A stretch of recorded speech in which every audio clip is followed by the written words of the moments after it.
দেখলাম গেটটা একদম ভেঙে যাওয়ার মতোই অবস্থা।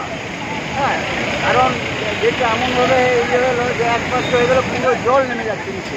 আর যত জল নেমে যাচ্ছে একদম পুরো উপরটা শুকিয়ে যাচ্ছে, একদম শুকিয়ে গেল, বালি বেরিয়ে গেল।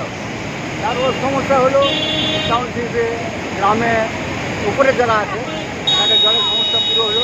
হ্যাঁ, জলের সমস্যা হলো। তারপর গেট তৈরি মানে ইয়ে হতে পর, রিপেয়ার করতে পর, তারপর আমার গেটটা ইয়ে করার পর আস্তে আস্তে আস্তে আস্তে জল। এইবারে কি দেখলেন? এবারে দেখছি গেট ইয়ে রয়েছে, ভেঙে গেছে, গেটটা ভেঙে গেছে। তারপর গেট সমস্ত জল চলে যাচ্ছে নিচে। এগুলো কি মেনটেনেন্সে যথেষ্ট গাফিলতি আছে? এখন কি করবো লোকে বেড়েছি তো বোঝা যায় না, কারণ অনেক দিনকার হলো না ব্যারেজটা।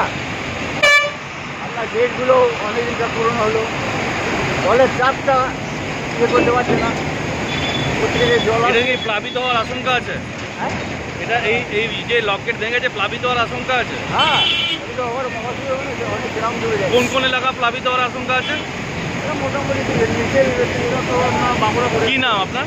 আমার নাম অজিত কুমার পাল। হ্যাঁ, অজিত কুমার পাল। অজিত কুমার পাল।